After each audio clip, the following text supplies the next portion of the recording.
ताज महल को मोहब्बत की अलामत करार देते हैं, मगर यकीन जानिए कि उस्मानी दौर में मस्जिद नबवी की तामीरात की दुनिया में मोहब्बत और अकीदत की मेराज है। तुर्की के दौरे हुकूमत में जब सुल्तान अब्दुल हमीद ने मस्जिद नबवी की तामीर का इरादा किया, तो उन्होंने अपनी वसीओ अरीज रियासत में ऐलान किया कि उन्हें इमारत साजी से मुतल्लिक फ़नून के माहिरीन दरकार हैं। ऐलान करने की देर थी कि हर इल्म के माने हुए लोगों ने अपनी खिदमात पेश की। सुल्तान के हुक्म से इस्तांबुल के बाहर एक शहर बसाया गया, जिसमें अताफ आलम से आने वाले उन माहिरीन को अलग अलग महलों में बसाया गया। उसके बाद अकीदत और हैरत का ऐसा बाब शुरू हुआ जिसकी नज़ीर दुनिया की तारीख में मिलना मुश्किल है।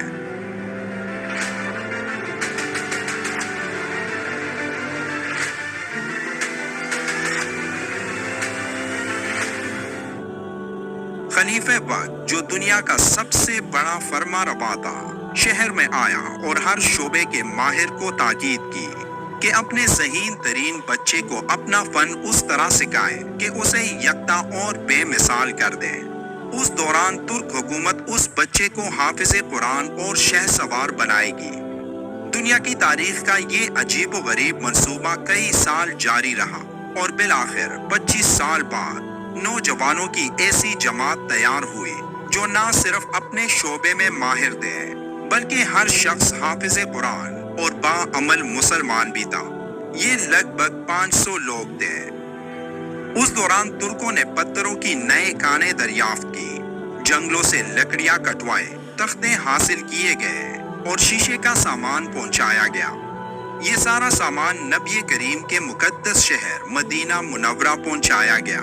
तो अदब का ये आलम था कि उसे रखने के लिए मदीना से दूर एक बस्ती बसाई गई, ताकि शोर से मदीना का माहौल खराब ना हो। फिर वहां से पत्थरों को तराश कर और लकड़ियों को तैयार करके मस्जिद नबवी लाया जाता। लेकिन नबी अकरम सल्लल्लाहु अलैहि वसल्लम के अदब की वजह से अगर किसी पत्थर में तरमीम की जरूरत पड़ती तो उसे वापस उसी बस्ती भेजा जाता। माहिरीन को हुक्म था कि हर शख्स काम के दौरान बावजू रहे और दुरूद शरीफ और तिलावत कुरान में मशगूल रहे। हुजरे मुबारक की जालियों को कपड़े से लपेट दिया गया कि गर्दो गुबार अंदर रोज़े पाक में ना जाए। सतून लगाए गए कि रियाजुल जन्ना और रोज़े पाक पर मट्टी ना गिरे। ये काम 15 साल तक चलता रहा और तारीख़ आलम गवाह है कि ऐसी मोहब्बत और ऐसी अकीदत से कोई तामीर ना कभी पहले हुई और ना कभी बाद में हो सकती है। खलीफे सुल्तान अब्दुल हमीद ने 1293 मीटर मस्जिद नबवी में तोसी कराई, जिसके बाद मस्जिद का रकबा 10,328 मुरब्बा मीटर तक जा पहुंचा। ये तोसी 1265 हिजरी में कराई गई थी। मस्जिद नबवी की 14 सदियों में 14 बार तामीर व तोसी हुई। तारीख में दर्ज है कि नबी अकरम सल्लल्लाहु अलैहि वसल्लम और सहाबा कराम ने मस्जिद नबवी की बुनियाद 1050 मुरब्बा मीटर जगह से रखी। मस्जिद की इमारत कच्ची ईंटों, गारे, खजूर के तनों और पत्तों से बनाई गई। 1050 मुरब्बा मीटर से शुरू होने वाली मस्जिद नबवी आज 5 लाख मुरब्बा मीटर पर फैली हुई है। मस्जिद नबवी की पहली तोसी खुद नबी अकरम सल्लल्लाहु अलैहि वसल्लम के ज़माने में की गई। फिर 1050 मुरब्बा मीटर मस्जिद में मजीद 1425 मुरब्बा मीटर का इजाफा किया गया, जिसके बाद मस्जिद की जगह 2500 मुरब्बा मीटर हो गई और मस्जिद नबवी के क़याम के बाद आज तक इसकी तोसी में 300 गुना इजाफा किया गया है। ये तफसीलात और अकीदत व मोहब्बत की जो दास्तान बयान हुई वो इसी तामीर से मुतल्लिक है। सन 17 हिजरी को दूसरे खलीफा राशिद उमर बिन खत्ताब रज़ियल्लाहु ताला अन्हु ने मस्जिद नबवी में 1100 मुरब्बा मीटर की मजीद तोसी कराई, जिसके बाद मस्जिद का कुल रकबा 3600 मुरब्बा मीटर तक फैल गया। सन 29 हिजरी और 30 हिजरी के दौरान तीसरे खलीफा राशिद हजरत उस्मान बिन अफ़्फ़ान रज़ियल्लाहु ताला अन्हु ने مسجد نبوی میں 496 مربع میٹر کی توسیع کرائی، جس کے بعد مسجد نبوی 4096 مربع میٹر ہو گئی۔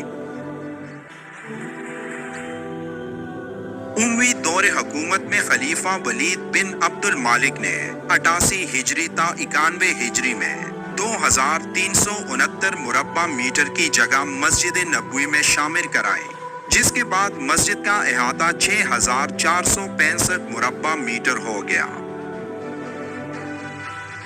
پھر سن 161 ہجری میں عباسی خلیفہ مہدی نے 2450 مربع میٹر کا مزید رقبہ مسجد نبوی کا حصہ بنایا، جس کے بعد مسجد 8915 مربع میٹر پر پھیل گئی۔ پھر سن 888 ہجری کو سلطان اشرف قاتبائی نے 120 مربع میٹر کی جگہ مسجد نبوی میں شامل کی اور مسجد 9053 مربع میٹر پر پھیل گئی۔